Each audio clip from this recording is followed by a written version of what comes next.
요나서 3장 전체와 그리고 4장 3, 4절을 제가 봉독해 드리겠습니다. 하나님 말씀을 들으십시오. 여호와의 말씀이 두 번째로 요나에게 임하니라. 이르시되 일어나 저 큰 성읍 니느웨로 가서 내가 내게 명한 바를 그들에게 선포하라 하신지라. 요나가 여호와의 말씀대로 일어나서 니느웨로 가니라. 니느웨는 사흘 동안 걸을 만큼 하나님 앞에 큰 성읍이더라. 요나가 그 성읍에 들어가서 하루 동안 다니며 외쳐 이르되 40일이 지나면 니느웨가 무너지리라 하였더니 니느웨 사람들이 하나님을 믿고 금식을 선포하고 높고 낮은 자를 막론하고 굵은 베옷을 입은지라. 그 일이 니느웨 왕에게 들리매 왕이 보좌에서 일어나 왕복을 벗고 굵은 베옷을 입고 제위에 앉으니라. 왕과 그의 대신들이 조서를 내려 니느웨에 선포하여 이르되 사람이나 짐승이나 소떼나 양떼나 아무것도 입에 대지 말지니 곧 먹지도 말 것이고 물도 마시지 말 것이며 사람이든지 짐승이든지 다 굵은 베옷을 입을 것이고 힘써 하나님께 부르짖을 것이며 각기 악한 길과 손으로 행한 강포에서 떠날 것이라. 하나님이 뜻을 돌이키시고 그 진노를 그치사 우리가 멸망하지 않게 하시리라. 그렇지 않을 줄을 누가 알겠느냐 한지라. 하나님이 그들이 행한 것 곧 그 악한 길에서 돌이켜 떠난 것을 보시고 하나님이 뜻을 돌이키사 그들에게 내리리라고 말씀하신 재앙을 내리지 아니하시니라. 아멘. 3, 4절을 4장 3, 4절을 또 읽겠습니다. 4장 3, 4절입니다. 여호와여 원하건대 이제 내 생명을 거두어 가소서. 사는 것보다 죽는 것이 내게 나음이니이다 하니 여호와께서 이르시되 네가 성내는 것이 옳으냐 하시니라. 아멘. 네, 계속해서 이제 요나서를 보고 있고요. 오늘은 이제 요나서 6번째 설교입니다. 지금까지 이 스토리를 간단하게 요약해드리자면요, 요나는 이제 하나님께서 말씀하신 명령, 즉 니느웨로 가서 말씀을 전해라라는 명령을 불순종합니다. 그리고 하나님께서 니느웨로 가라고 했는데 완전히 반대 방향인 다시스로 도망가 버리죠. 하나님께서는 그 요나를 잡기 위해서 폭풍을 보내시고요. 그리고 이제 우여곡절 끝에 요나는 이제 바닷물에 빠지게 됩니다. 바닷물에 빠지면 죽잖아요, 그렇죠? 근데 이제 요나의 죄 때문에 요나가 죽게 되었지만 어쨌든 간에 하나님께서는 은혜로 물고기를 보내시죠. 그리고 큰 물고기 뱃속에 요나를 두시고 이제 다시 데리고 오십니다. 재밌는 건 뭐냐면 이제 이 물고기가 이제 반대 방향, 즉 다시스로 가고 있었잖아요. 근데 이제 물고기가 요나를 태워서 이제 구원만 해준 게 아니고 셔틀 역할도 했습니다. 즉 잠수함 역할을 했죠. 그래가지고 이제 데리고 와서 다시스가 아니고 니느웨로 데리고 와서 토해냅니다. 분명히 물고기가 어디로 이제 요나를 인도했는지 우리는 알 길이 없습니다만 바로 이제 3장을 보면은 말씀을 전하는 걸로 보아서 니느웨 근처에 이제 니느웨로 가까이 갈 수 있는 해변 근처로 데리고 갔음이 분명해 보입니다. 그러니까 이제 어쨌든 요나는 원하는 대로 할 수가 없게 됐죠. 이 스토리를 보면서 우리가 이제 생각할 수 있는 거는 이제 그 다음에 3장을 보면요. 그러니까 이제 요나가 결국은 하나님의 말씀을 니느웨에게 전하고 니느웨가 어떻게 반응하는지 그리고 하나님께서 거기에 대해서 어떻게 반응하는지가 나오는데요. 이 과정을 보면서 우리가 생각할 수 있는 게 있습니다. 그러니까 요나는 불순종했다는 거죠. 근데 그냥 불순종도 아니고 선지자가 하나님의 말씀을 전하라고 하는데도 불순종을 한 겁니다. 여기서 우리는 이제 순종의 문제를 좀 생각을 해볼 수가 있습니다. 제가 여러 번 여러분들에게 말씀드렸듯이 우리는 순종을 통해서 구원받는 것이 아닙니다. 예. 우리는 우리의 행위와 우리의 공로로 구원받는 것이 아닙니다. 다시 바꿔서 말해보자면요, 우리는 하나님의 사랑을 받기 위해 순종할 필요가 없습니다. 하나님께서는 우리가 순종했다고 구원하시고 불순종했다고 버리시지 않으십니다. 그렇지만 순종은 우리에게 되게 중요합니다. 왜냐하면 하나님의 사랑을 받는 것은 순종을 통해서 받는 것이 아닙니다. 그렇지만 하나님께서 우리를 얼마나 사랑하시는지, 사랑하셨는지, 그리고 얼마나 우리를 지금도 지키고 계시는지는 순종을 통해서 압니다. 저는 목회를 하면서 굉장히 많은 사람들이, 그러니까 그 이전에 순종하기 전에 그러니까 자신이 지키고 싶지 않았던 하나님의 말씀을 지키려고 마음을 먹고 용감하게 하나님의 말씀을 지킬 때 그 전보다 하나님께서 훨씬 더 나를 사랑하신다라는 것을 느꼈다라는 고백을 많이 들었습니다. 예를 들면은 나는 누군가가 너무너무 용서하고 싶지 않고 그 사람을 계속해서 미워하고 싶어요 라고 했는데 그 사람을 용기 있게 용서하라고 먼저 손을 내밀고 그리고 그 과정을 기도하면서 거쳐나갈 때 그 이후에 정말 많은 사람들이 그 이전에는 몰랐는데 하나님께서 예수 그리스도를 통해서 나를 어떻게 사랑하셨는지 이 순종의 과정을 통해서 훨씬 더 깊이 알게 되었습니다 라고 고백하는 것을 굉장히 많이 들었습니다. 뭐 예컨대 자신의 물질을 하나님께 드린다든가, 혹은 자신의 삶을 하나님께 드린다든가, 혹은 자신이 습관적으로 불순종해 왔던 것들, 뭐 사회적으로 뭐 악을 행했던 것들, 예를 들면 뭐 회사나 뭐 다른 곳에서, 그러니까 자신의 이익을 위해서 뭐 다른 사람들의 물질을 탐욕스럽게 취했던 것들, 그런 것들을 이제 하나씩 포기해 가면서, 내가 그런 것들을 계속해서 추구하면은 내 삶이 안정적이고 돈을 많이 벌고, 그리고 내가 평안해질 줄 알았는데 사실은 그런 게 아니었고, 그리고 내가 오히려 물질과 탐욕을 포기하고 하나님의 뜻대로 이웃을 그리고 교회를 섬길 때 오히려 하나님께서 나를 더 많이 사랑하는 걸 더 많이 누리게 됐다라는 고백을 한두 번 들은 게 아닙니다. 무슨 말이냐면은, 다시 요약하자면, 우리는 순종을 통해서 하나님의 사랑을 받는 게 아닙니다.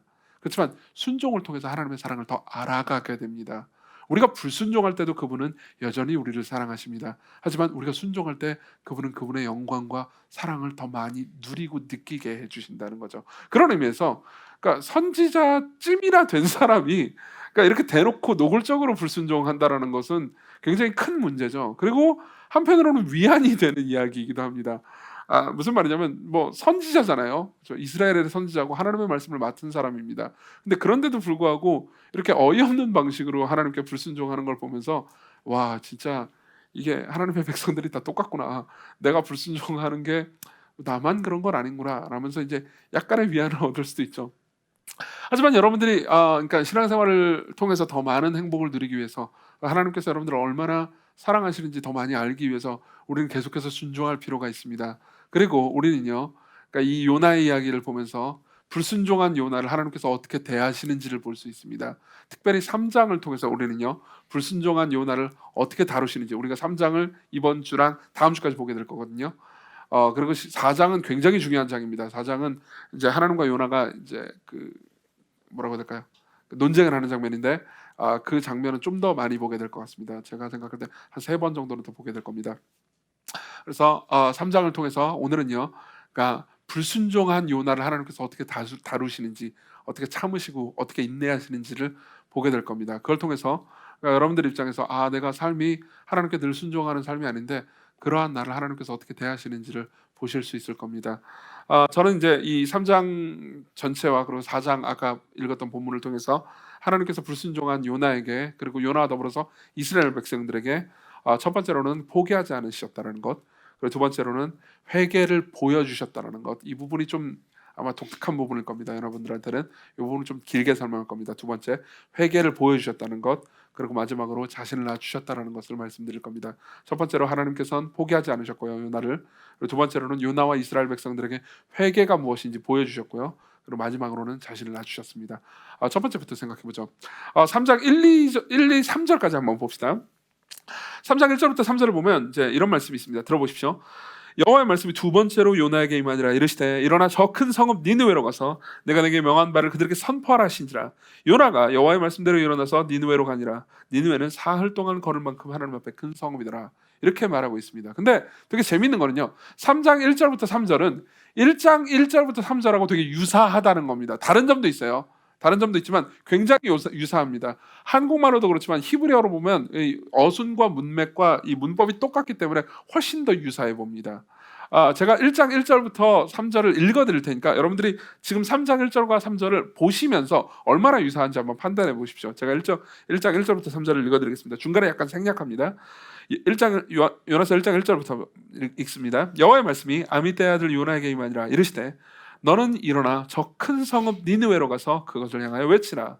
그러나 3절, 요나가 여호와의 얼굴을 피하려고 일어나 다시스로 도망하려 하여, 이렇게 말하고 있습니다. 비슷하죠? 그죠? 둘 다 똑같이 하나님께서 니느웨로 가라 이렇게 말씀을 하십니다. 근데 이제 1장에서는 불순종하고 다시스 완전히 반대 방향으로 도망갔죠. 근데 3장에서는 하나님께서 이제 하신 명령을 이제 요나가 순종하죠. 그래서 니느웨로 들어가게 됩니다. 여기서 보면 이제 하나님 앞에 큰 성읍이더라라는 말이 있죠. 3절에 보면 이 큰 성읍이라는, 여기서 크다라는 말은 그러니까 단순히 이제 크기만 크다라는 의미가 아닙니다. 굉장히 중요하다는 거죠. 그러니까 하나님 입장에서 굉장히 중요하고 하나님이 소중히 여기시는, 비록 악하긴 하지만 하나님께서 소중히 여기시는 성읍이었습니다. 이걸 보면서 이제 우리가 알 수 있는 거는, 이제 정황을 생각을 하면은 되게 재미있는 정황, 재미있는 가르침을 하나 배울 수 있습니다. 보세요. 자, 요나 입장에서 생각을 해봅시다. 요나가 이제 불순종했어요. 그리고 물에 빠졌습니다. 그리고 하나님께서 물고기 뱃속으로 요나를 구원해 주시죠. 물고기 뱃속에 이제 들어가 가지고 있다가 3일 동안 물고기 뱃속에 있습니다. 그러고 나서 이제 이 물고기는 니느웨 근처에 이제 요나를 토해내죠. 자, 요나 입장에서는 이제 어떻겠어요? 살긴 살았습니다. 아, 하나님께서 내가 범죄했지만 은혜로 나를 구원해 주셨구나, 이런 생각은 들었을 겁니다. 살긴 살았어요. 근데 이제 몰골은 어떻겠어요? 완전 뭐 개판이죠. 뭐 물고기 뱃속에서 나왔는데 뭐 우리가 상상도 안 될 것 같아요. 뭐 온몸이 막 물고기 막 타액과 막 하여튼 막 들어올 거 아니에요. 근데 하나님께서는 샤워할 시간 같은 것도 안 주십니다. 그렇죠? 최소한 이 상황에서는 그래, 일단은 씻고 그다음에 일주일 동안 휴가를 갔다 온 다음에 그다음에 너의 직무를 행해라, 뭐 이렇게 할 수 있잖아요. 근데 바로 하나님께서는 뭐라고 말씀하시냐면 일어나서 큰 성읍 니느웨로 가서 네가 내게 명한 바를 그들에게 선포하라, 이렇게 말씀하십니다. 그렇죠? 이걸 통해서 우리 뭘 할 수 있죠? 하나님께서는 명령에 불순종한 선지자를 다시 명령 앞에 세우신다는 겁니다. 이걸 바꿔서 말해볼까요? 우리는 하나님의 명령에 불순종했다고 해서 버림받지 않습니다. 요나를 보십시오. 불순종했습니다. 그리고 떠났습니다. 실제로 요나는요, 죽기를 각오했습니다. 그러니까 내가 하나님의 명령을 지킬 거면 저런 명령을 지키니 난 차라리 죽는 게 나아, 이 정도까지 생각을 했죠. 그러니까 사실 이건 아주 심각한 종류의 반항입니다. 실제로 고대 근동의 다른 종교 문서들을 보잖아요. 실제로 이제 많은 고대 근동의 다른 종교 문서들이 발굴이 됐고요. 그리고 번역도 됐습니다. 뭐 영어로 번역되긴 했지만 어쨌든 그런 것들을 다 읽을 수 있습니다. 근데 읽으면서 느끼는 지점 하나는요. 요나 같은 책은 듣도 보도 못한다는 거예요.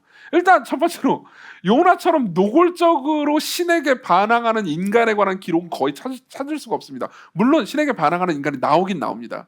그렇지만 이렇게 대놓고 노골적으로 유치하고 쪼잔하고 고집스럽게 반항하는 얘는 나오지도 않습니다. 그리고 더 충격적인 건 그걸 잡으러 가는 신 또한 나오지 않는다는 겁니다. 제가 첫 시간에도 말씀드렸듯이 여기서 우리 죄와 은혜의 정의를 볼 수 있죠. 죄는 뭐죠? 하나님을 피해서 도망가는 겁니다. 은혜는 뭐죠? 그것을 잡으시는 하나님의 추적이죠. 그렇죠? 이게 죄와 은혜예요. 근데 이것을 이렇게 노골적으로 나타내주는 성경은 없습니다.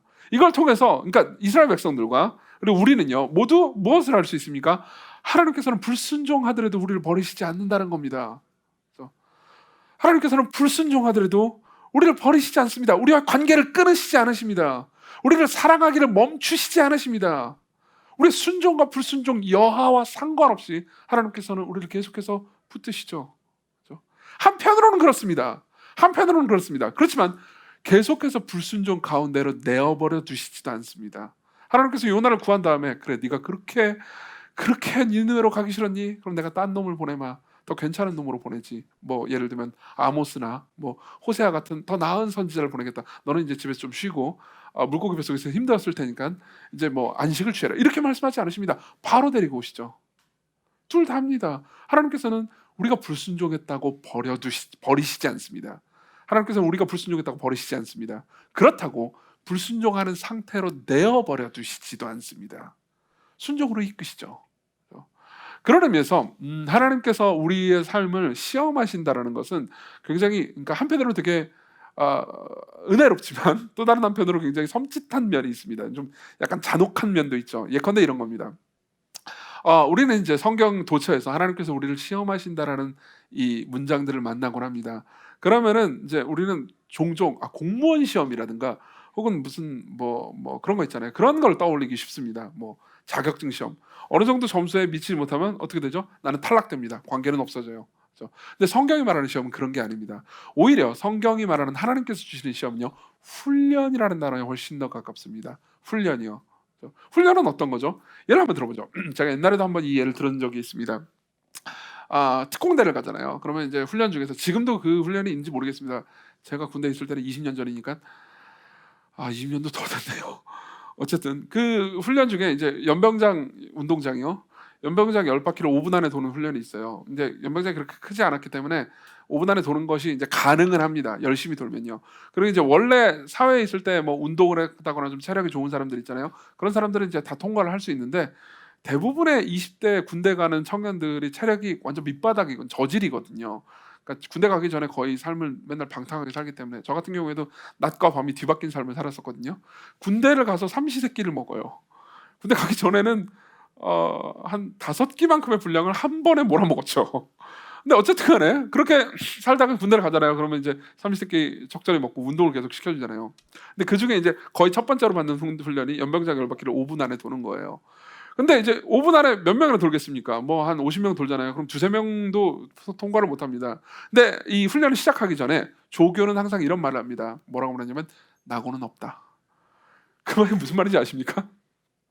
연방장 열바퀴를 돌잖아요. 그러고 나서 두세 명만 통과하잖아요. 그럼 나머지 47명은 어떻게 되겠습니까? 너희들은 떨어져 군대를 나가 이렇게 되겠습니까? 아닙니다.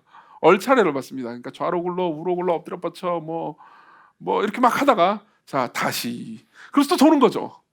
그러면은 몇 명이나 통과하겠습니까? 한 명도 통과 못합니다. 이미 체력이 좀 빠졌거든요. 그럼 또 굴립니다. 그러다가 다시 또 굴리고 다시 굴리고 다시 이걸 계속해서 반복하다 보면 몇 명이 정신이 듭니다. 다시 말하면 아까 말했던 조교가 한 그 말 있잖아요. 낙오는 없다. 이 말이 진짜라는 걸 알게 돼요. 조교는 우리를 어느 정도 선을 그어놓고 우리를 탈락시키려는 목적으로 이 일을 하고 있는 게 아닙니다. 조교는 50명 전체가 연병장 10바퀴를 5분 안에 돌 수 있는 수준으로 우리를 이끌어 가려고 합니다. 오늘 하루 종일이 걸린다 하더라도요. 그리고 그걸 깨닫는 순간 사람들은 젖 먹는 힘을 다하기 시작합니다. 저도 그랬고요. 그럼 어떻게 되겠습니까? 당연히 모든 사람이 훈련을 통과하죠. 마찬가지입니다. 하나님께서는 우리가 하나님의 기준에 못 미친다고 해서 우리를 버리시거나 우리를 외면하지 않으십니다. 그럼에도 불구하고 계속해서 우리를 돌보시고 사랑하시죠. 하지만 그분의 명령에 순종하는 것이 우리 삶의 가장 큰 행복임을 그분이 이미 알고 계시기 때문에 우리가 우리의 멋대로 살아가는 것보다 그분의 뜻대로 살아가는 것이 우리에게 훨씬 더 나은 길이라는 것을 그분이 확신하고 계시기 때문에 그분이 우리보다 선하시고 그분이 우리보다 더 지혜로우시다는 것을 그분이 알고 계시기 때문에 우리가 그 수준에 이를 때까지 우리를 이끌어 가십니다. 이게 하나님께서 요나에게 행하신 거예요. 그리고 여러분들에게도 계속 행하시는 일이죠. 하나님께서 여러분들에게 계속 지금 뭐 설교 시간 같은 때를 통해서 말씀하시기도 하시고요. 여러분들을 여러 가지 방식으로 설득하십니다. 그리고 때로는 삶에서 여러분들을 위한 고난을 잠시 허락하시기도 하시죠. 지금도 그 고난 가운데 있는 분들이 계실 겁니다. 그리고 그것은요, 하나님께서 여러분들을 미워하시기 때문에 여러분들을 버려두시기 때문에 허락하신 것이 아닙니다. 여러분들을 오히려 훈련하시기 때문에 훈련하시려고 하시기 때문에 여러분들을 사랑하시기 때문에 허락하신 거죠. 이게 요나가 겪은 일이고 그리고 순종에 익숙하지 않는 우리가 하나님의 은혜 가운데 겪는 여기서 은혜라는 단어가 쓰이니까 여러분들이 좀 낯설게 느껴질 수도 있지만 어쨌든 하나님의 은혜 가운데 겪는 훈련들이죠. 두 번째로 넘어가겠습니다. 두 번째로 좀 약간 길게 설명해야 될 것 같습니다. 자, 그래서 어쨌든 이제 뭐 말씀을 듣긴 듣습니다. 듣긴 듣는데요. 3절부터 다시 좀 볼게요. 3절부터 끝절까지 10절까지 쭉 한번 설명을 해보겠습니다. 요나가 여호와의 말씀대로 일어나서 니느웨로 갑니다. 근데 니느웨는 얼마나 사이즈가 컸냐면 사흘 동안 걸을 만큼 하나님 앞에 큰 성읍이었어요. 그러니까 여기를 다 걸어 다니려면은 3일이 걸렸습니다. 근데 그 다음 절을 보십시오. 그 다음 절이 얼마나 재밌는지 보십시오. 요나가 그 성읍에 들어가서 하루 동안 사흘 길을 걸어야 되는 성읍을요. 하루 동안 다니며 외쳐 이르되 40일이 지나면 니느웨가 무너지리라 하였더니 이렇게 말합니다. 보세요. 어떤 상황이냐면 니느웨로 갔어요. 일단 말씀을 듣긴 듣습니다. 요나는 순종하긴 합니다. 그렇지만 우리의 순종이 대개 그렇듯이 요나의 순종은 그렇게 완벽한 순종도 아니었고 기꺼운 순종도 아니었습니다. 우리도 보통 순종할 때 뭐 기꺼운 마음으로 하나님의 말씀이 너무 옳아요. 하나님 뜻대로 살래요. 그게 너무 즐거워. 이렇게 순종하지 않잖아요. 억지로 끌려가가지고 순종하는 경우가 많잖아요. 요나도 그랬습니다. 요나도 그래서 이제 이렇게 돌아다니면서 그걸 다 돌지 않아요. 다 돌지 않아요. 3일 길을요 하루만 걷습니다. 그러니까 이런 거죠. 야, 내가 하루 정도 걸었으니까 된 거잖아. 그러니까 나머지 애들이 들은 애들이 다른 사람들한테 알려줘. 이런 식인 겁니다. 그러니까 다 돌기도 귀찮은 거예요. 생각해 보세요. 제가 설교자잖아요. 설교자인데 제가 오늘 3부로 예배 드리잖아요. 근데 1부 예배 설교만 딱 끝내놓고 여러분들한테 1부 예배 들은 사람들한테 이제 2부, 3부 네, 설교 3번이나 하는 거 너무 힘드니까 2부, 3부 오는 사람들한테 니들이 알려줘. 뭐 이런 식으로 했다고 해보세요. 그럼 얼마나 어이가 없는 일입니까? 요나가 그렇게 한 거예요. 하나님께서 전체를 다 말씀을 전하라고 했는데 하루만 겁니다. 3분의 1만 돌아요. 그러면서 하는 말도 그냥 5단어입니다. 뭐라고 돼 있죠? 40일이 지나면 니느웨가 무너지리라. 5단어예요. 그렇죠? 히브리어로도 정확히 5단어입니다. 여기서 근데 니들이 왜 무너질 건지, 니들이 어떤 죄를 저질러서 무너질 건지, 그리고 하나님께서 니들이 회개하면 어떻게 할 건지, 회개가 되는지 안 되는지 여기에 대한 정보도 없어요. 그냥 사실상 무언가 말씀을 전한다기보단 자기의 소망을 전하고 있죠. 40일이 지나면 니느웨가 무너지리라 라는 말이기도 하지만 40일이 지나면 니느웨가 무너졌으면 좋겠다. 근데 왜 또 40일이나 기다려야 하나? 그냥 빨리 무너지지. 이 정도의 마음으로 말씀을 전한 것 같습니다. 그리고 그 가장 강력한 증거는 이제 4장에 나오는 요나와 하나님과의 대화에서 볼 수 있죠. 우린 다음에 그걸 보게 될 겁니다. 근데 문제는 뭐냐면은 니네 사람들 그 일을 듣고 나서 어떤 반응을 보였는지에 관한 문제죠. 자 보세요. 5절. 니네 사람들이 하나님을 믿고 금식을 선포하고 높고 낮은 자를 막론하고 굵은 베옷을 입습니다. 보세요. 이 5절을 보면 굉장히 재밌습니다.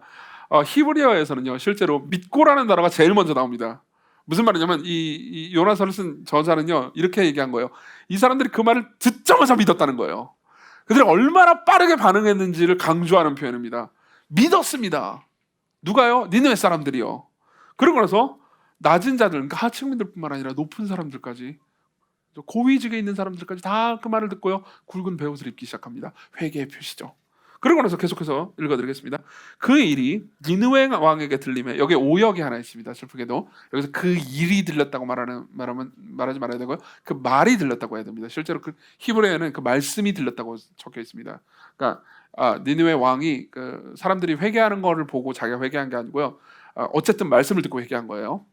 자, 말씀을 들었습니다. 결국은 이제 뭐 직접 듣지는 못했을 거예요. 전에서 들었겠죠.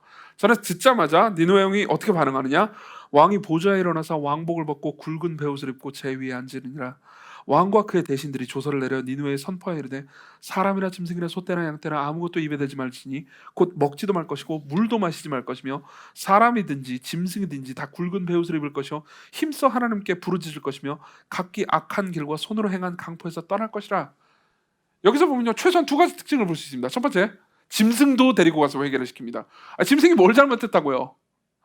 이게 짐승을 괴롭히려고 하는 의도가 아닙니다. 뭐냐면은 우리만 죄악된 게 아닙니다. 우리의 소유조차 죄악됩니다. 우리는 그냥 다 죄악됩니다. 이 짐승들도 사실은 우리가 뭐 이렇게 잘 키운 게 아닙니다. 이웃 나라를 막 폭력적으로 대해가지고 빼앗았습니다. 우리가 얼마나 나쁜 짓을, 얼마나 폭력적인 짓들을 많이 했는지 하나님은 아십니다. 우리를 용서해 주십시오. 이렇게 행한 거죠. 이게 첫 번째 특징입니다. 또 두 번째 특징이 있어요. 뭐냐면은 계속해서 하나님께서 용서해 주실지도 모른다라는 소망을 품고 있습니다. 보십시오. 9절. 하나님이 뜻을 돌이키시고 그 진노를 그치사 우리가 멸망하지 않게 하시리라. 그렇지 않을 줄을 누가 알겠느냐 한지라. 왕이 이렇게 말한 겁니다. 보세요. 요나가 한 말은 딱 그냥 5단어였습니다. 그죠? 40일이 지나면 니느웨가 무너지리라. 여기 보면 회개하면 용서해 주겠다. 이런 말이 없어요. 근데 그냥 그 5단어만으로 사람들은 그 5단어를 아주 깊이 묵상한 겁니다. 그러니까 우리가 하나님의 말씀을 들으면 아주 깊이 묵상해야 되잖아요. 근데 그들은 진짜 깊이 묵상했던 것 같습니다. 그것도 아주 즉각적으로요. 그래서 깊이 묵상하면서 생각을 한 거예요. 40일이 지나면 왜 40일이지? 그렇죠? 4분 만에 그냥 멸망시켜버릴 테잖아요. 회개에 대한 이야기가 없는데 어쨌든 40일이라는 말은 있습니다. 왜 그랬을까요? 이유가 있습니다. 보세요. 성경에 보면요. 여러분들이 신약을 읽든 구약을 읽든 특히 구약의 선지서들을 읽을 때요. 여러분들이 느끼기에 굉장히 공격적으로 느껴질 만한 혹은 되게 뭐라고 해야 될까요? 그러니까 거칠게 느껴지는 하나님의 말씀들이 있습니다. 뭐 너네들 다 멸망한다, 뭐 다 끝났다, 너희들의 죄 때문에 내가 분노했다, 진노했다. 물론 그 모든 말씀들도요. 이거보다는 덜 불친절합니다. 왜냐하면 뭐 예레미야 같은데 보면 뭐 너희들 다 망한다, 뭔 짓을 해도 회개해도 망할 거야, 바벨론에서 멸망할 거야. 그렇지만 70년 후엔 돌아올 거다. 그리고 너희들이 바벨론에 잡혀가도 하나님께서 돌보아 주실 거다. 뭐 이런 정도의 약속들은 있거든요. 근데 요나의 말은요. 40일이 지나면 너희들이 그냥 끝난다. 너희들 다 죽을 거야. 이거밖에 없어요. 근데도 묵상을 한 겁니다. 왜 그러느냐? 보세요. 그런 굉장히 뭐 너희들 멸망할 거다, 심판할 거다, 너희들 가만히 안 놔둘 거다 하는 이런 모든 말들 있잖아요. 이런 모든 말씀들은 가만히 생각해 보면 자기 백성들을 향해서 하나님께서 어쨌든 기회를 주시는 말씀과 같습니다. 예를 한번 들어보죠. 제가 이제 어렸을 때, 여러분들이 생각할 때 제가 어렸을 때 이 소년일 때, 그리고 그보다 더 어렸을 때 부모님의 말을 잘 들었을 것 같습니까? 못 들었을 것 같습니까? 아니 정확히 말하죠. 안 들었을 것 같습니까? 예, 모두가 아시네요. 뭐 고개를 이렇게 격렬하게 저으시는데 당연히 안 들었죠. 그렇게 안 생겼잖아요. 그러면 이제 저희 아버님은 굉장히 친절하시고 또한 엄하신 분이었는데 저한테 이제 겁을 주시곤 하셨어요. 너 아주 어렸을 때죠. 너 자꾸 그렇게 말 안 들으면은 내가 굴다리 밑에 버려버린다. 그 집 근처에 굴다리가 있었거든요. 굴다리 밑에 버려버린다는 거예요. 그러면은 잠시 이렇게 쪼그라들어가지고 이제 좀 쪼그라드는 게 풀리면 다시 또 말을 안 듣긴 했지만 그 말을 듣곤 했어요. 근데 생각해보세요. 잘 들어보십시오. 너 말 안 들으면 굴다리 밑에 버려버린다. 이 말이 진짜 굴다리 밑에 버려버리겠다는 의미입니까? 아니죠. 진짜 버리려면 그런 말을 할 필요가 없습니다. 그냥 버리면 돼요. 안 그래요? 더 좋은 방법을 알려드릴까요? 한번 얘기했던 것 같긴 한데 아버지가 저를 데리고 에버랜드로 가는 겁니다. 그죠? 그때는 자연농원이었어요.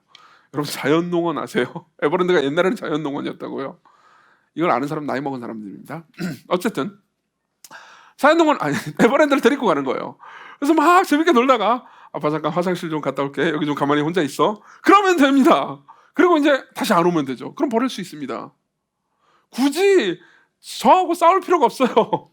저하고 얼굴 붉힐 필요가 없습니다. 너 굴다리 밑에 버려버린다. 이렇게 말할 필요가 없어요. 그냥 버리면 되는 겁니다. 근데 왜 이렇게 말했을까요? 회개하라는 거죠. 저를 두렵게 해서 무섭게 해서 돌이키라는 거죠. 말 좀 들으라는 거죠. 네가 내 말을 듣지 않으면 너한테 불리해. 너한테 해로울 거야. 그러니까 내 말을 들어. 내가 너보다 더 강하고 내가 너보다 더 지혜롭고 내가 너보다 더 선하단다. 이게 굴다리 밑에 버려버린다라는 말로 표현되는 거죠. 마찬가지입니다. 니네 사람들도 그런 식으로 이해한 겁니다. 거기에서 40일의 말미가 있다는 것을 알게 된 거죠. 그러면서 자신들이 행했던 악행들을 그치고요. 베옷을 입고 이건 회개의 표시입니다. 이제 하나님 앞에 나아가서 우리를 용서해달라고 구하죠. 그리고 하나님께서는 마치 기다리셨다는 듯이 이렇게 반응하십니다. 10절 하나님이 그들이 행한 것 곧 그 악한 길에서 돌이켜 떠난 것을 보시고 하나님의 뜻을 돌이키사 그들에게 내리라고 말씀하신 재앙을 내리지 아니하시니라. 자 보십시오. 왜 이런 일이 일어났을까요? 이 이야기가 한편으로는 굉장히 감동적인 이야기이기도 하지만 또 다른 한편으로는요. 그러니까 뭔가 어색한 이야기이기도 합니다. 왜냐하면 다른 모든 성경에서는 그러니까 회개 과정 같은 것들이 어느 정도 좀 노출돼 있습니다. 하나님께서 얼마나 그들을 향해서 말씀하시는지, 그들의 죄악을 적나라하게 지적하시는지, 그리고 그들의 우상 숭배를 이야기하시는지에 대한 이야기가 한참 나오고요. 그리고 또 한편으로는 그들이 얼마나 반항했는데 하나님에 의해서 설득됐고 이런 과정들이 나와요. 다른 선지자들도 마찬가지입니다. 근데 여기서 보면요, 마치 기계적인 것 같이 즉각적으로 말씀을 듣자마자 회개하고 그리고 그 회개를 보시자마자 그냥 용서해 주십니다. 이 이야기가 왜 기록되어 있을까요? 우리가 이것을 이해하기 위해서는 이 선지서, 그러니까 요나라는 책을 1차적으로 읽었던 사람들 있죠.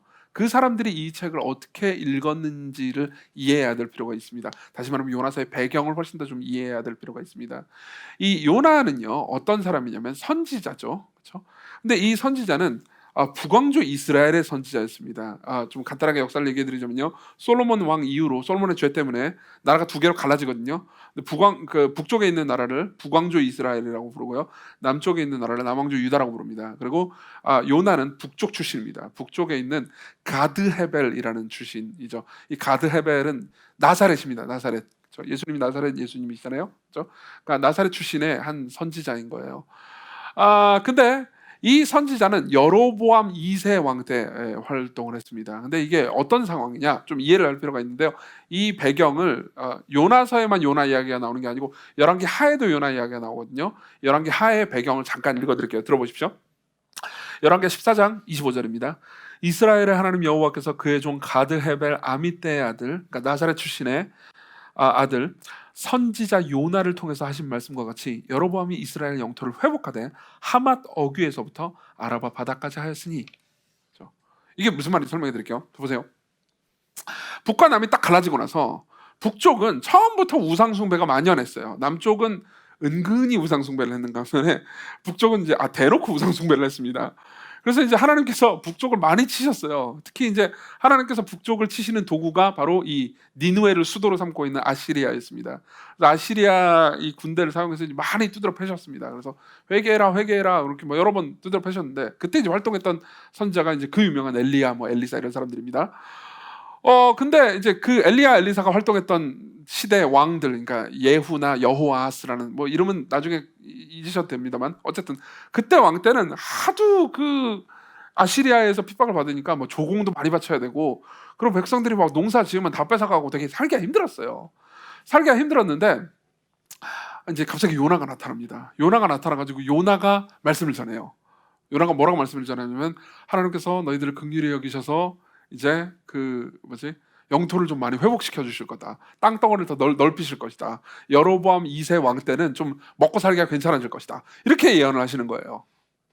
그리고 나서 이제 마침 또 아시리아가 새가 약간 약해졌습니다. 약간 약해져가지고 좀 주춤할 때 좀 그 상황에서 이제 북왕조 이스라엘이 좀 세기가 커지고 좀 힘을 가지게 됐죠. 그래서 먹고 살기에 좀 괜찮아졌습니다.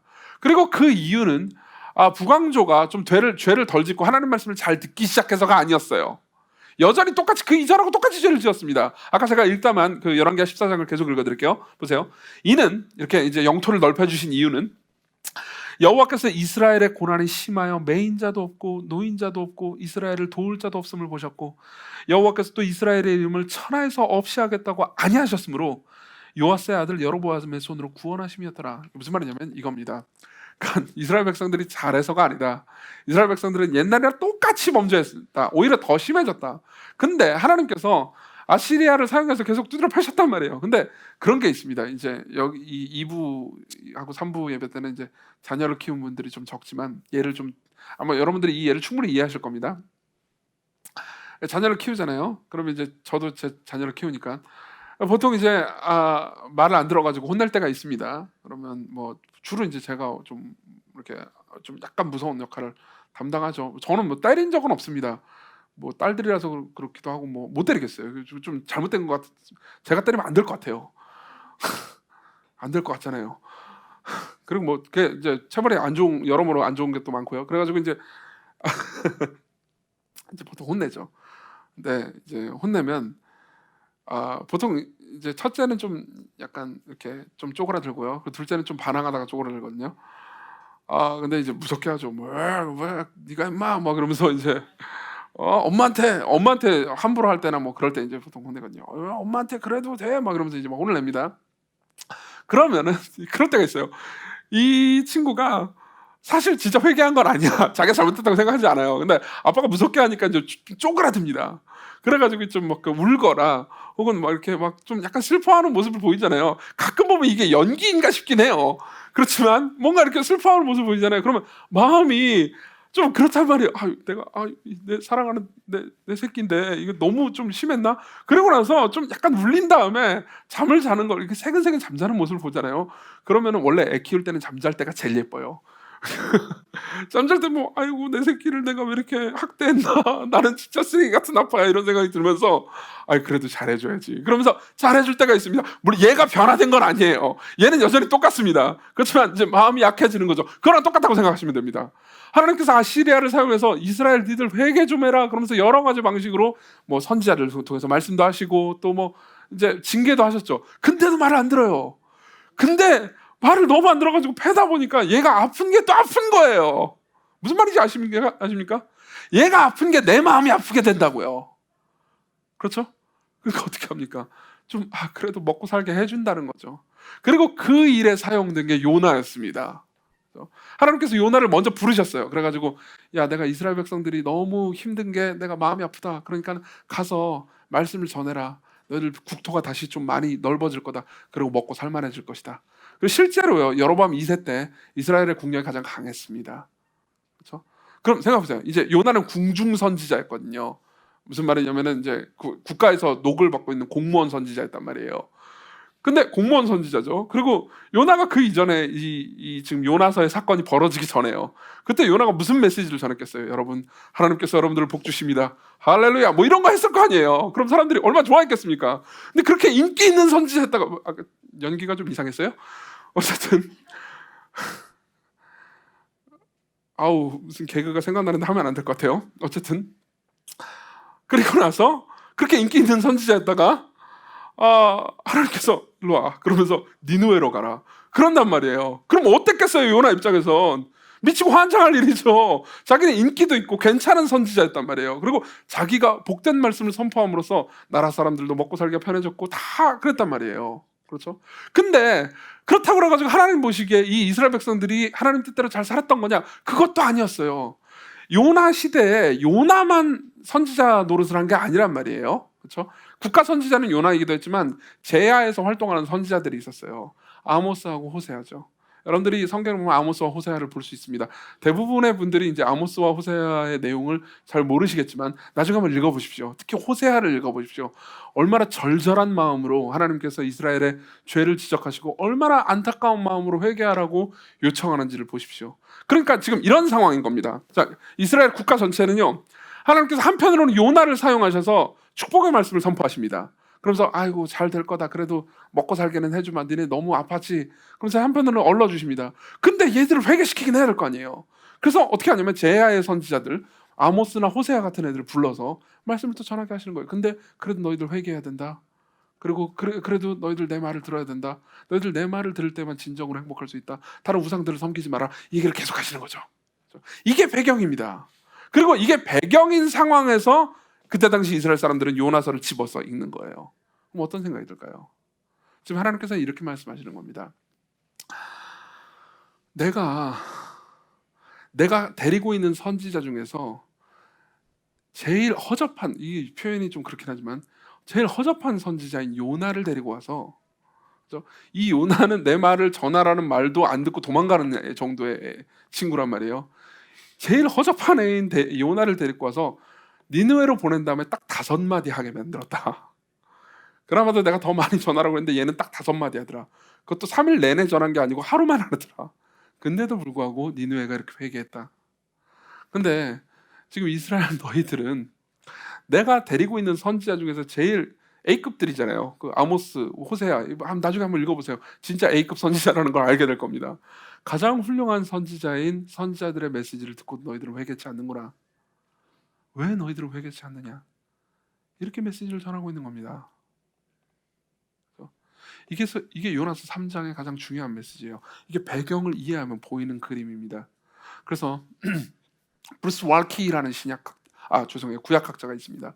브루스 왈키라는 구약학자는 평생에 걸쳐서 구약 성경을 아주 상세하게 연구한 사람인데요. 그 사람이 쓴 이 구약 신학이라는 책에 보면요, 요나서의 메시지를 이렇게 요약해 줍니다. 들어보십시오. 요나서는 이스라엘을 규탄한다. 만일 여호와께서 긍휼과 용서를 베푸시는 분이시기에 악한 니느웨 사람이 요나의 심판 신탁에 반응하여 회개함으로써 구원을 받는다면 이스라엘이 요나보다 더 훌륭한 선지자들, 즉 아모스나 호세아 같은 선지자들 아래 회개했을 때 하나님은 얼마나 더 그들을 사랑하셨을까? 요나서와 예수님은 이방인이 기꺼이 회개하는 것과 하나님이 이방인에게 자비를 베푸시는 것을 강조함으로써 그들의 완악한 마음에 대하여 이스라엘을 규탄하고 또 그들에게 시기하는 마음을 일으켜 이스라엘을 구원하고자 한다. 핵심은 이겁니다. 하나님께서는 이스라엘 백성들에게 그리고 요나에게 회개를, 다른 사람이 회개하는 걸 보여주십니다. 이게 불순종하는 사람들에게 하나님께서 행하시는 일 중에 하나예요. 다른 사람들이 회개하는 걸 보여주십니다. 그러면서 말씀하시는 거죠. 얘들아, 니느웨가 나한테 이렇게 큰 성읍이다. 나한테 중요한 성읍이다. 근데 니느웨가 나한테 이렇게 중요한 성읍이면 이스라엘은 나한테 얼마나 더 중요하겠느냐? 남의 새끼가 나한테 이렇게 중요한데 내 새끼는 내가 얼마나 더 사랑하겠느냐? 니느웨가 요나의 성의 없는 메시지로 회개했는데 아모스와 호세아의 메시지를 듣고도 너희들 회개하지 않으면 너희들 얼마나 악한 것이냐? 너희들은 이방 민족을 무시할 줄만 알았지. 우리가 하나님의 백성이라고 우리가 자만하고 자고할 줄만 알았지. 정말 너희들은 내 말을 듣고 있느냐? 이렇게 메시지를 전해주고 계시는 겁니다. 이게 요나서의 메시지예요. 여러분 들어보십시오. 때때로 신앙생활에 가장 밑바닥에 있을 때, 다시 말하면 신앙의 어떤 곳에서도 열정이 없고 하나님을 섬기는 것이 지루해지고 재미없을 때 하나님께서는 종종 다른 사람이 복음을 만나는 것을, 다른 사람이 복음을 통해서 그 변화되는 모습을 우리에게 보여주십니다. 그리고 실제로 이것이 여러분들이 추구해야 될 방향이기도 합니다. 여러분들이 복음으로부터 마음이 많이 너무 멀어져 있다면, 예수 그리스도의 십자가와 그분이 하신 일에 대해서 여러분들이 지겨워하고 있다면요, 여러분들이 그 문제를 씨름하고 있는 사람들을 만나서 이야기를 해보시는 것을 권합니다. 다시 말하면 전도를 해보십시오. 나는 이거 못하겠어요. 전도를 하라니, 교회를 키우려고 당신이 지금 음모를 꾸미고 있군요. 이렇게 생각하시는 분들은, 그런 분들은 없겠지만, 그런 분들은요, 교회 내에서라도 다른 사람들과 복음을 나누어 보십시오. 데이비드 마티스라는 이제 굉장히 탁월한 목사님이 있습니다. 이분은 자신이 목회를 하면서 그러니까 성도들이 변화되는 과정들을 굉장히 그러니까 상세하게 묘사하는데 그 중에서 되게 재미있는 부분 하나를 이야기합니다. 제가 읽어드릴게요. 나는 믿음은 있지만 크게 성장하지 못하는 영적 문제를 안고 있는 그리스도인을 종종 만난다. 성경 공부가 귀찮은 허드렛 일처럼 되고 기도 생활이 메마른 습관으로 바뀌었다. 한때 큰 열정을 가지고 증언하던 회심의 기적이 희미해져가는 먼 추억이 되어버렸다. 그들이 하는 일이라고는 단지 교회에 다니는 것뿐이다. 그들은 미온적이고 기계적인 태도로 고립화된 기독교의 고된 길을 힘겹게 걸어가고 있다. 그러나 그런 무기력한 신자들이 영적인 고립 상태에서 벗어나 구도자들을 만나게 되면, 그러니까 신앙을 아직 모르지만 신앙을 찾고 있는 사람들을 만나게 되면 놀라운 일이 일어나기 시작한다. 그들이 교회에 다니지 않는 사람들과 생사를 가르는 대화를 나누게 되면 마음이 새롭게 혁신되는 징후가 나타나기 시작한다. 오랫동안 무시해온 부분이 새로운 의미를 지닌 채 되살아난다. 다른 사람에게 복음을 전하려는 노력이 개인의 성장을 자극하는 촉매가 된다는 것은 얼마나 고무적인 일인지 참으로 믿기 어려울 정도다. 대표적인 예가 저입니다. 저는 여러분들에게 지속적으로 복음을 전해야 되는 의무를 가지고 있죠. 저는 여러분들만큼이나 죄인입니다. 여러분들 중에 어떤 사람들보다 훨씬 더 죄인일 수 있습니다. 훨씬 더 위선적인 사람일 수도 있고요. 근데 그때마다 제가 여러분들에게 복음을 전할 때, 그리고 여러분들이 복음이 있으면 해결되는, 복음을 믿고 누릴 때 해결되는 문제를 가지고 저와 더불어서 씨름할 때요, 제가 그러니까 때로는 제 마음이 거기에 깊이 감동하지 않을지라도 복음을 전해야 될 때가 옵니다. 하나님께서 우리를 위해서 하신 일을 말해줌으로써 여러분들에게 용기를 북돋아야 할 때가 오죠. 그때 그 일이 저를 변화시킬 때가 너무 많습니다. 저는 종종, 그러니까 저도 삶이 힘들고 그리고 삶의 치열한 전투에서 싸우는 사람이기도 하지만 저는 교회에 주로 있잖아요. 근데 여러분들은 교회 바깥에 있잖아요. 그래서 일주일 내내 이제 삶의 현장에서 싸움을 싸우고 있는 거죠. 그때 여러분들이 살고 있는 이야기를 들을 때 굉장히 부끄러워질 때가 많습니다. 내가 저 자리에 있으면, 내가 지금 저 위치에 있으면, 내가 지금 저 상황에 있으면 내가 입으로 말하는 것처럼 복음이 내 안에 적용되면서 복음으로 말미암아서 용기와 힘과 사랑을 가지고 살아갈 수 있을까? 내가 하나님 뜻대로 살아갈 수 있을까? 스스로 자문할 때가 있습니다. 그럼에도 불구하고 말해야 될 때가 있죠. 그리고 서로를 격려하는 겁니다. 사람들, 물론 이제 코로나 때문에 우리가 뭐 교제를 할 수는 없지만 사람들과 더불어 교제하려고 노력하십시오. 그렇죠? 우리에겐 전화와 줌이 있습니다. 그래서 복음을 사람들을 통해서 보십시오. 그리고 하나님께서 복음을 여러분들에게 누리고 경험하는 사람들을 통해서 여러분들에게 말씀하실 때 여러분들이 그 말을 허투루 듣지 마십시오. 성경은 여러 가지로 여러분들에게 말합니다. 예를 들면 예수께서도 여러분들에게 이렇게 말씀하신 적이 있습니다. 그때 당시 사람들에게요. 심판 때에, 마태복음 12장 41절, 심판 때에 니느웨 사람들이 일어나 이 세대 사람들을 정죄하리니 이는 그들이 요나의 전도를 듣고 회개하였음이거니와 요나보다 더 큰 이가 여기 있으며. 심판 때에 니느웨 사람들이 일어나서 예수님 시대의 사람들을 정죄한다고 합니다. 왜요? 니느웨 사람들은 요나의 그 허접한 설교를 듣고도 회개했는데 그들은요, 예수님의 말씀을 듣고도 회개하지 않았으니까요. 우리가 생각해 봐야 되는 겁니다. 다음으로 넘어가죠. 불순종한 요나를 하나님께서 어떻게 대하셨는지 마지막으로 세 번째로 보겠습니다. 자신을 낮추시는 부분을 보십시다. 4장을 보십시다. 4장을 보면요, 1절에 요나가 매우 싫어하고 성내는 장면이 나옵니다. 우리 다음 주에 이 1절의 깊은 의미를 살펴볼 겁니다. 근데 이제 막 화를 내면서 이제 하나님께 항변을 합니다. 그러니까 하나님께서 이제부터 대화를 시작해요. 대화를 하는데 이제 그 과정 가운데서 요나는 하나님한테 이렇게 말합니다. 여호와여, 원하건대 이제 내 생명을 거두어 가소서. 사는 것보다 죽는 것이 내게 나음이니이다. 무슨 말인지 아십니까? 하나님, 당신이 니느웨를 용서했습니다. 니느웨에게 저주와 진노를 내리지 않았습니다. 왜 저런 녀석들에게 용서를 줍니까? 저런 녀석들에게 용서를 주는 하나님과 한 세상에서 살고 싶지 않습니다. 저런 녀석들과 한 세상에서 살고 싶지 않습니다. 여러분, 재밌는 게 뭔지 아십니까? 공무원이 되는 것의 가장 좋은 점이 뭔지 아십니까? 공무원 계시기도 한데 가장 좋은 점은 내가 안 잘린다는 겁니다. 맞죠? 근데 공무원이 되는 것의 제일 나쁜 점이 뭔지 아십니까? 그놈도 안 잘린다는 겁니다. 그놈이 안 잘려요. 여러분, 천국에 가는 것에서 제일 좋은 점이 뭔지 아십니까? 내가 은혜로 받아들여준다는 거죠. 천국에 가는 점이 제일 나쁜 점 뭔지 아십니까? 죄송해요. 죄송합니다. 그놈도 천국에 간다는 겁니다. 안 그래요? 그러니까 하나님께서 말씀하십니다. 여호와께서 이르시되 4절 네가 성내는 것이 옳으냐 그러면서 쭉 논쟁을 시작하시죠. 자 보십시오. 우리는 이 장면을 보면서요 1세기의 이 독자들이 1세기가 아니죠. 이 지금 요나서를 읽고 있던 세기에 아마 기원전 8세기 정도일 겁니다. 그때 이 독자들이 이 4장을 읽으면서 얼마나 놀랐는지 생각해 보셔야 합니다. 고대 근동의 어떤 종교 문서에도요 사람과 더불어서 논쟁을 벌이는 신은 존재하지 않습니다. 사람과 더불어 소통하는 신은 존재하지 않습니다. 신은 명령할 뿐이에요. 그렇지만 여기 있는 하나님은요 하나님께 항변하는 요나와 더불어서 논쟁을 시작합니다. 사실 3절은요 하나님께 던지는 욕입니다. 나는 당신이 싫습니다. 나는 당신이 싫습니다. 근데 하나님께서 그것을 받고 대화하시는 거예요. 이게 요나서에서 가장 빛나는 부분이죠. 하나님께서 자신을 낮추십니다. 사람을 설득하시기 위해서, 불순종하는 사람을 순종으로 이끄시기 위해서 자신을 낮추셔서 대화하십니다. 소통하려고 하십니다. 예전에도 한번 얘기한 적이 있는데 우리는 소통을 할 때 항상 두 당사자 간에 소통을 하려고 하잖아요. 그러면 소통을 원하는 쪽이 항상 자신을 낮춰야 한다는 것을 압니다. 소통을 원하는 쪽은 항상 바보가 돼야 됩니다.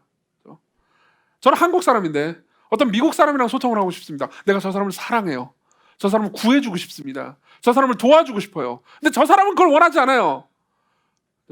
그럼 어떻게 해야 됩니까? 저 사람은 나와 소통하려고 하지 않아요. 그럼 내가 영어를 배워야 되는 겁니다. 그렇죠? 저 사람은 한국어를 배울 일은 없으니까요. 그럼 내가 영어를 배우면 막 영어를 배우자마자 막 유창하게 말합니까? 아니죠. 콩글리시를 말하게 됩니다. 말도 안 되는 얘기를 하겠죠.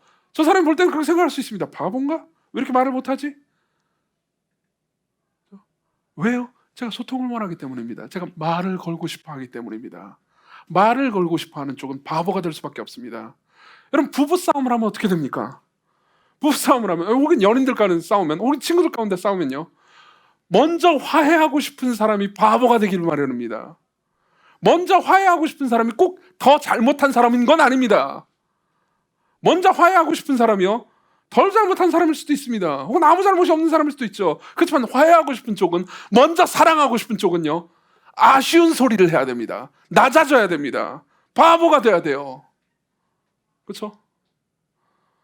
1부 때 이 얘기를 하니까 부부싸움 하는 많은 분들이 씁쓸한 웃음을 웃으셨는데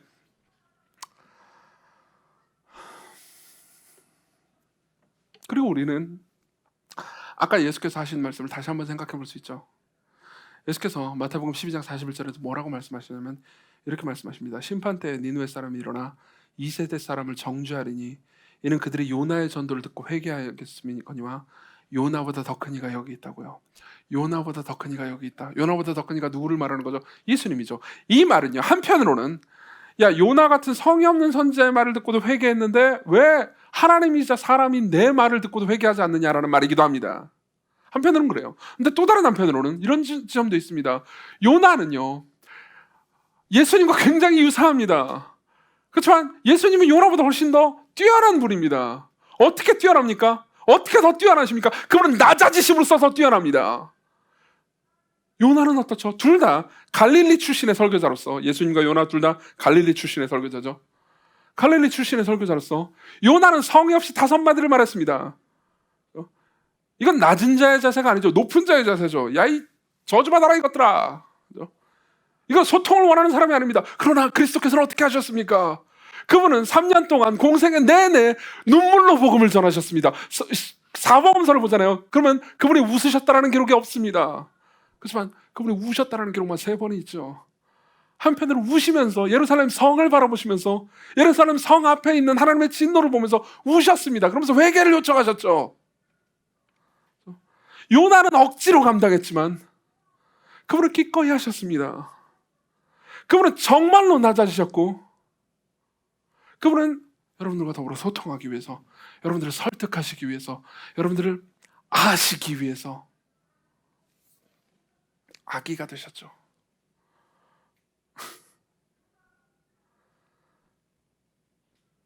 아기가 되셨죠.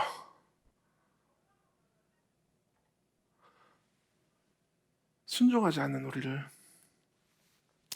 순종으로 초대하시기 위해서, 그분이 우리를 설득하시기 위해서, 그분이 더 나은 요나로서 아기가 되셨습니다.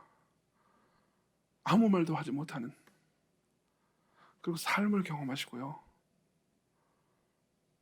삶의 무거움과 고통과 그 모든 것을 오롯이 견뎌내시고 자기 백성들과 똑같은 삶을 사시며 자기 백성들을 이끌어 가셨습니다. 그분을 보십시오.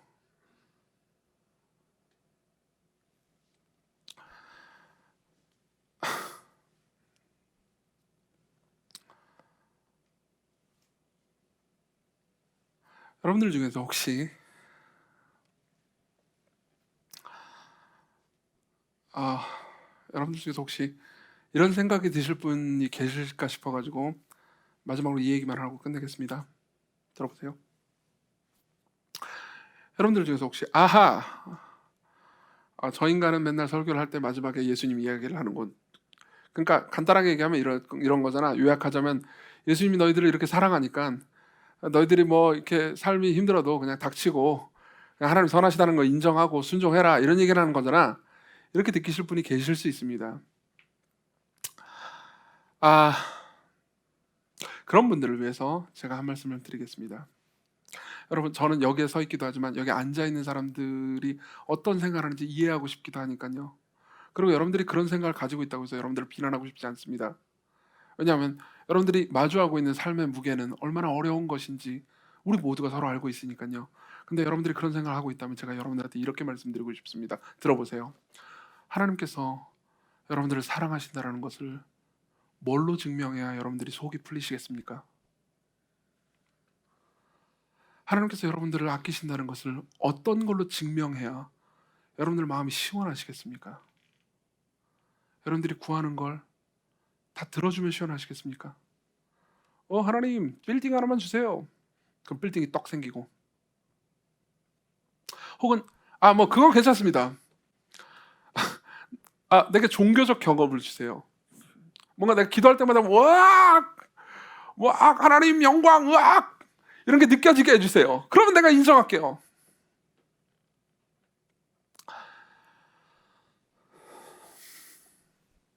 거기에 대해서 제가 이렇게 말씀을 드리죠. 자꾸 아기 키우는 예화를 들어가지고 죄송합니다만 이보다 더 적절할 수 없습니다. 부모와 아기는, 특히 아이들은요, 그것도 아주 어린 아이를 키울 때는요, 보통 싸우는 것 중에 하나가 이런 게 있습니다. 애가 밥을 안 먹고 맨날 과자만 먹으려고 하는 거예요. 맨날 깎아만 달라고 하는 겁니다. 그럼 어떻게 합니까? 깎아를 안 줍니다. 깎아를 안 줘요. 왜요? 밥을 먹어야 되거든요. 밥을 충분히 먹어야 됩니다. 밥과 반찬과 고기와 야채를 계속해서 먹어야 얘가 키가 크고 건강하게 자랄 거니까요. 얘가 밥을 충분히 누리고 먹기 전까지는 과자를 주지 않습니다. 그러니까 부모들이 습관적으로 하는 말이 있죠. 밥 다 먹으면 줄게. 밥 다 먹으면 줄게. 밥 다 먹으면 뭐 요즘 애들이 좋아하는 과자가 뭔지 모르겠는데 미찌. 보이가 미찌 좋아하니까 미찌 조그마한 과자 있어요. 미찌 줄게. 그렇죠? 마찬가지입니다. 여러분들이 하나님께서 여러분들을 사랑하시는 가장 중요한 입증인, 하나님께서 여러분들을 긍휼히 여기시는 가장 중요한